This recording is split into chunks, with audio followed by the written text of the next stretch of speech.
Hola, qué gusto saludarle nuevamente. Muchísimas gracias por estar acompañándome en este descubrimiento teológico, en este caminar hacia la historia definitiva, hacia la patria definitiva, hacia el conocimiento de la Sagrada Escritura. Bien, vamos a ver el temita de hoy, que es el de Josué y la conquista. Yo sé que de una u otra forma conocemos a Josué, ya sea por la novela que le hicieron, ya sea por las historias que hemos escuchado, ya sea porque de verdad hemos leído el libro de la Sagrada Escritura que habla sobre él, pero vamos a dar un enfoque bastante personal a Josué en este tema. Así que comenzamos. Solamente para ponernos en contexto, vamos a hablar que el pueblo viene de pasar 40 años vagando en el desierto. Ya sabemos que el número 40 tiene un significado simbólico y es que 40 significa preparación, significa purificación, ¿verdad? Todo esto debido a los errores que se cometieron en el monte Sinaí, cuando se les estaban entregando las tablas de la ley, perdón, pues el pueblo aprovechó para hacer de las suyas y pues todos sabemos que cometió el peor pecado que se le puede cometer a Dios, que es la idolatría.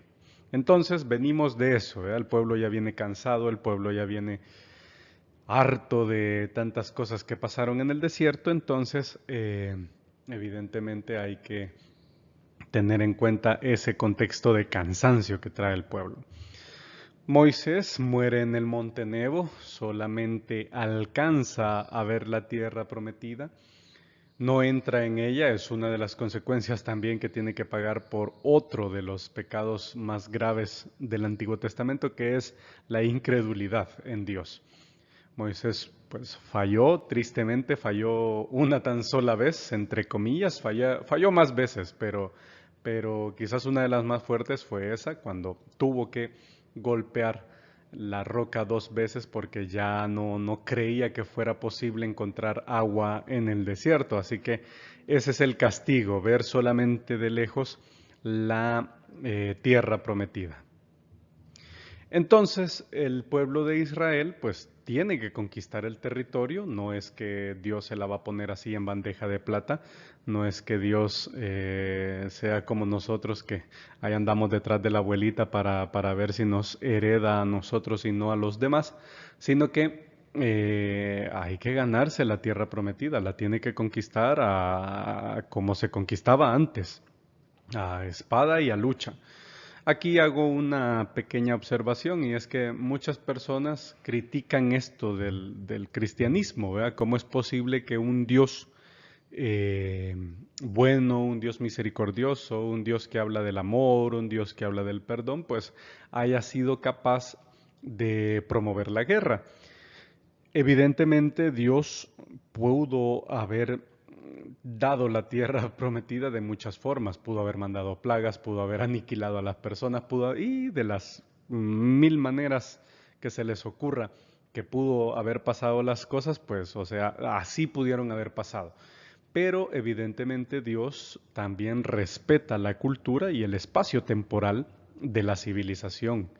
Entonces, la forma en la que siempre, incluso hoy en día, si vemos, si un país quiere conquistar a otro, que al menos tenemos ahí ejemplos bastante cercanos, el caso es que no es así solamente llegar y, hola, buenas, quiero su territorio. No, o sea, no, si un país quiere conquistar a otro, tiene que luchar con armas, con espadas, con lo que fuera, y derramar sangre, ¿verdad? Entonces Dios en ese sentido respeta la cultura, el tiempo en el que se desarrollan las cosas, ¿verdad?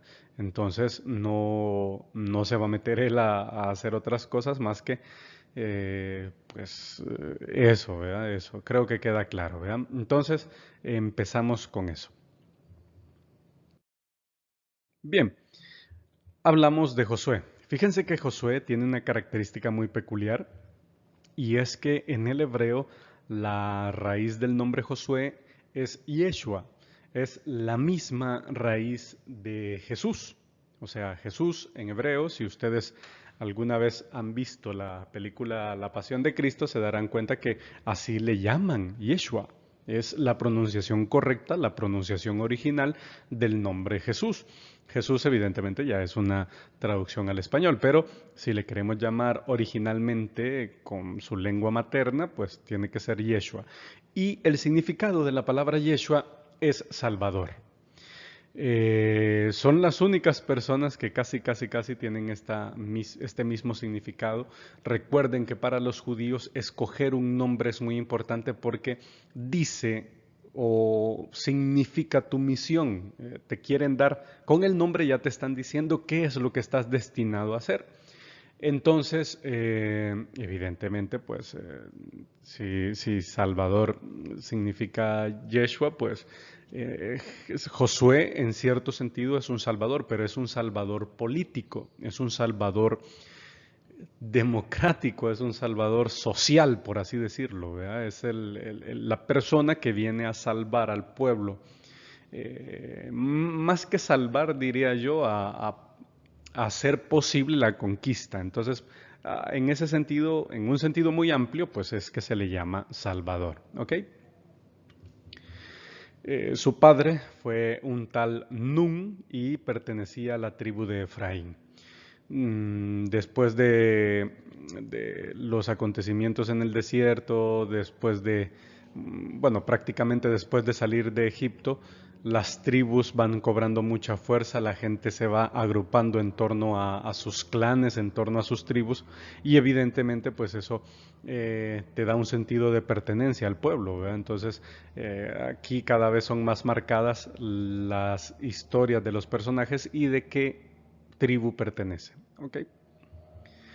Dios acompaña a su pueblo en las conquistas. Dios hasta cierto sentido pues sí es un mero espectador porque no interviene o sea, directamente no interviene en las batallas, aunque más adelante vamos a ver que sí hizo una intervención muy importante, pero Dios acompaña, pero no interviene directamente, ¿verdad? Porque si interviniera, pues eso fuera una batalla súper ganadísima y no habría necesidad de nada más que Dios.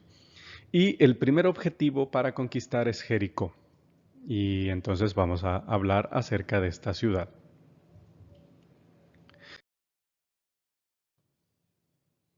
Hay un canto muy bonito de nuestros hermanos evangélicos que habla sobre esta ciudad.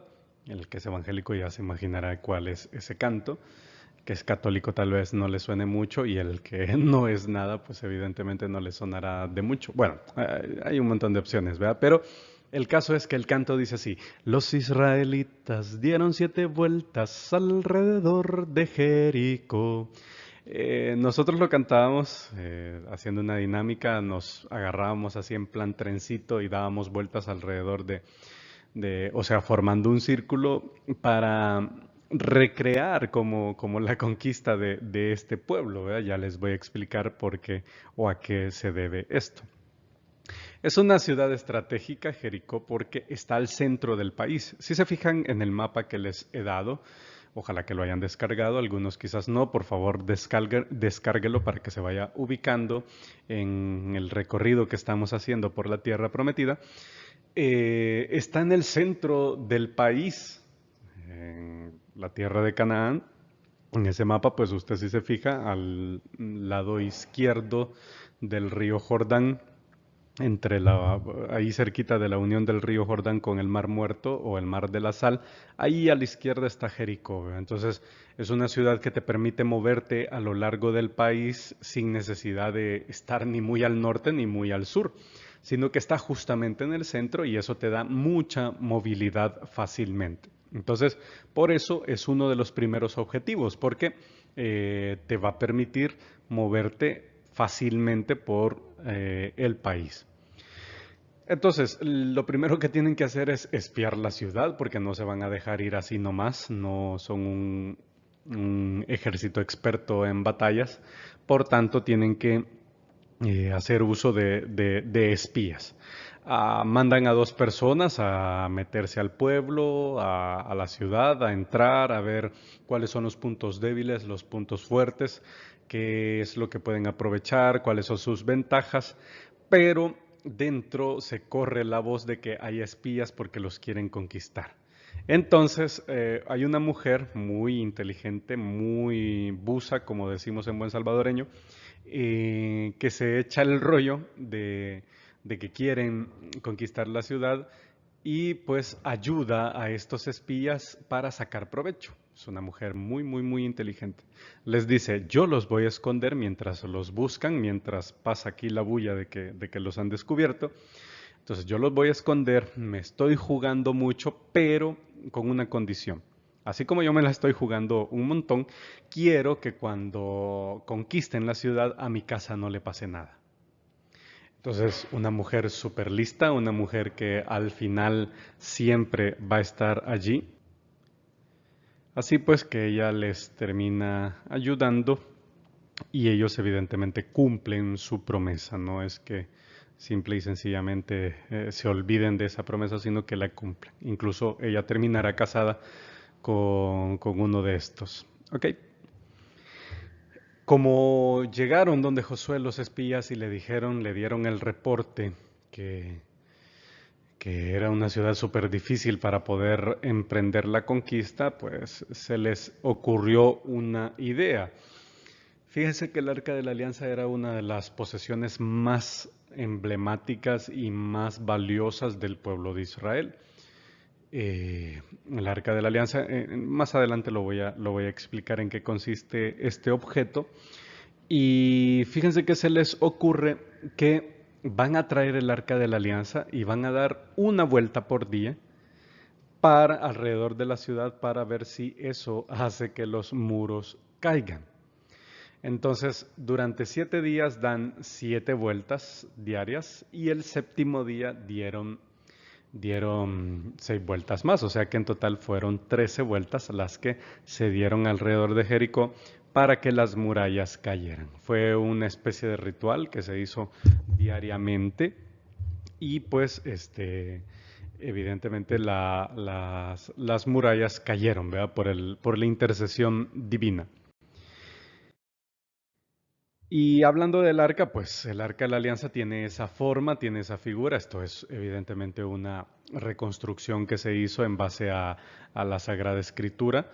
Eh, Dice que era un cofre que medía de 2,5 codos de largo, 1,5 de ancho y 1,5 de alto. En centímetros ahí está más o menos como podría ser ya traducido a nuestra métrica, a nuestra forma de medir.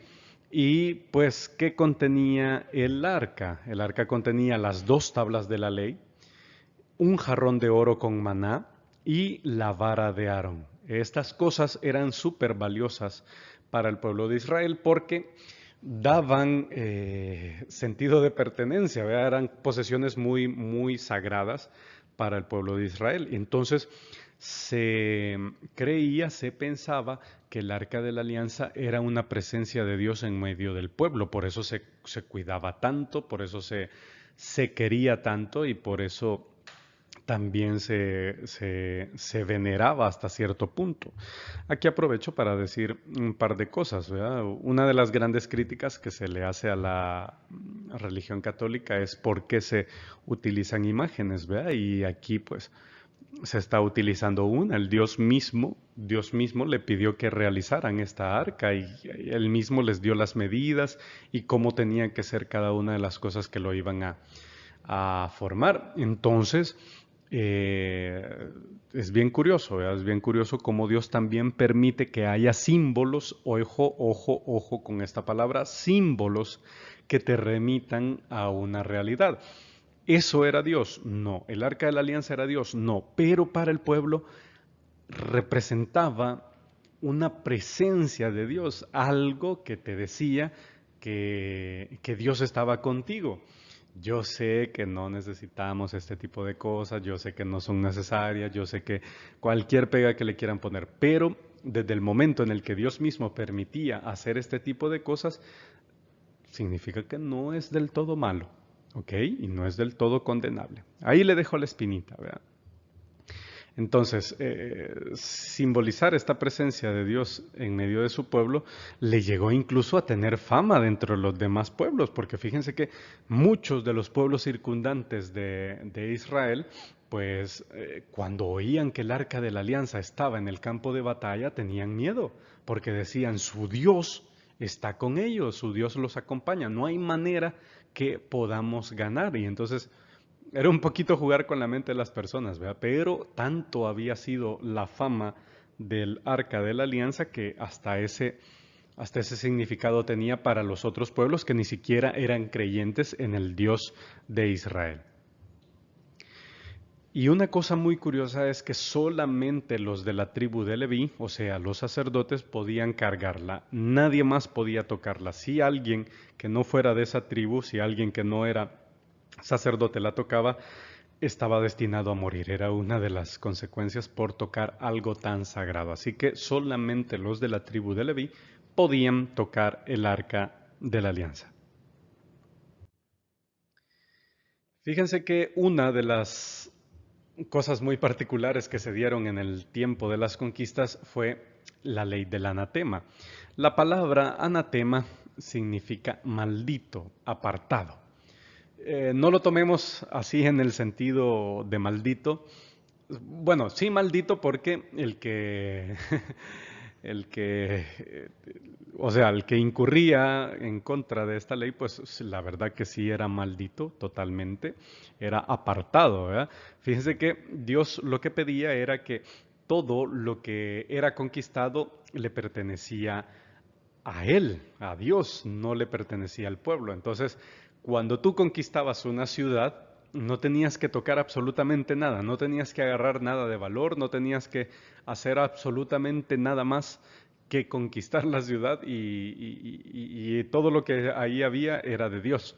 Si tú agarrabas algo, caías en la ley del anatema. ¿Y cuál era esa ley? Pues que evidentemente morías. Morías si te tomabas algo para ti como una especie de trofeo, como una especie de, no sé, llegabas a una casa y encontrabas oro y te lo llevabas, pues no, debías dejarlo ahí tal cual estaban las cosas. Si agarrabas algo, pues eras preso de esta ley, ¿verdad?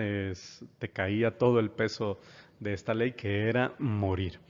En la Edad Media se utilizó esta palabra para nombrar a las personas que eran expulsadas de la iglesia e incluso pues en algunos documentos eclesiásticos ustedes los pueden encontrar. Anatema sea era la expresión, pero no lo tomaban en el sentido maldito, sino que apártense, apártense, sea apartado. Alguien que hace esto, que se aparte de la fe, que se aparte de la iglesia. ¿Ok? Una curiosidad ahí muy grande, la ley del anatema.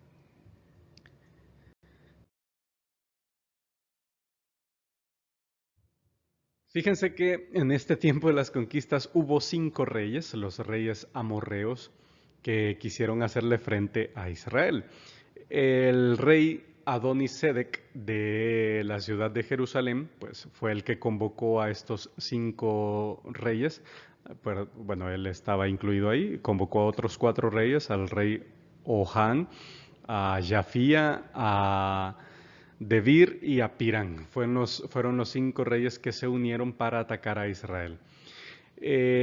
¿Por qué traigo a colación este pasaje? Se los cuento ahorita. Fíjense que en esta batalla fue tan intensa, fue tan grande que el pueblo de Israel estuvo a punto de perder. Entonces, en el capítulo 10 del libro de Josué, habla de un hecho muy particular. Fíjese que la batalla estaba siendo muy dura, los reyes ya estaban, o sea, estaban dispuestos a terminar con Israel y Josué le pide a Dios un favor, le pide su ayuda, le pide que el día dure un poquito más, le pide ese favorazo. Que el día dure un poquito más, porque si el día termina es posible que ya no puedan ganar. Entonces Dios les concede eso. Y hay un versículo, perdón, en el que dice literalmente que el sol se detuvo para que el día no avanzara. Y fíjense que es una cosa muy sencilla, que a nosotros nos puede parecer hasta irrelevante, pero en la Edad Media hizo un gran revuelo. En la Edad Media mucha gente veía la Sagrada Escritura como un libro científico. Entonces, que la Biblia dijera que el sol se detuvo significaba que el sol giraba alrededor de la Tierra, que la Tierra era el centro del universo y por tanto el sol era el que giraba alrededor de la Tierra. Vino Copérnico, vino Galileo Galilei, dijeron que no era así. La iglesia los apartó, los excomulgó por esas teorías, ya que en la Biblia decía que el sol giraba, se había detenido, o sea, es el que avanza, no es la Tierra, y entonces, pues por esas doctrinas los condenaron, ¿verdad? Hoy en día todos sabemos que el Sol es el centro de nuestra galaxia y pues nosotros somos los que giramos alrededor del Sol. ¿La Biblia se equivocó? Sí y no. O sea, sí se equivoca porque la ciencia nos ha demostrado que nosotros somos los que giramos alrededor del Sol. Pero no se equivoca la Biblia porque la Biblia lo que hace es manifestar las experiencias humanas.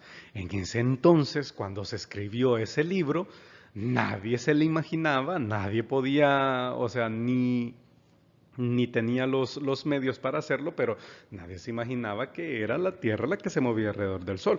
Tú ahorita mismo no estás sintiendo el movimiento de traslación o rotación de la Tierra, y sin embargo la Tierra se está moviendo, pero por la fuerza de gravedad nosotros no lo sentimos.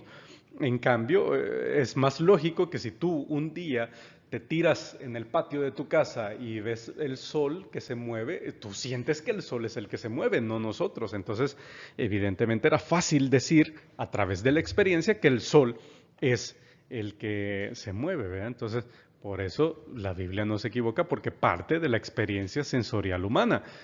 Sí se equivocó porque la ciencia nos lo demostró. ¿Eso hace más o menos a la Biblia? No, porque la Biblia no es un libro científico. Ok, espero que se haya quedado claro esto, ¿verdad?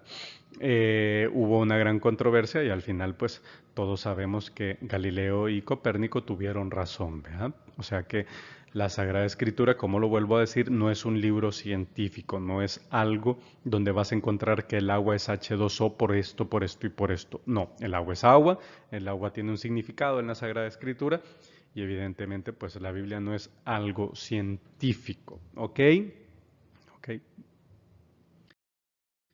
Para terminar, pues el final de Josué, pues él reparte el territorio a los israelitas cuando ya por fin pudo conquistar todo el territorio, todo el país, pues reparte a las tribus el territorio que le corresponde y en la ciudad de Siquem renueva la alianza del pueblo con Dios, la alianza de Abraham, de Isaac, de Jacob, toda esa alianza que Dios mantuvo con su pueblo en Siquén es renovada por Josué. Y en esa misma ciudad hicieron un altar con 12 piedras simbolizando las 12 tribus de Israel, para manifestar que el pueblo de Dios estaba unido, que estaba juntito y sobre todo pues que iban a caminar juntos, ¿verdad? Y así es como va a pasar a la historia esta etapa. Muchísimas gracias por acompañarme hasta aquí. Ojalá que haya sido un tema interesante, haya sido un tema muy genial y pues será hasta la próxima. Que todo me le vaya bien.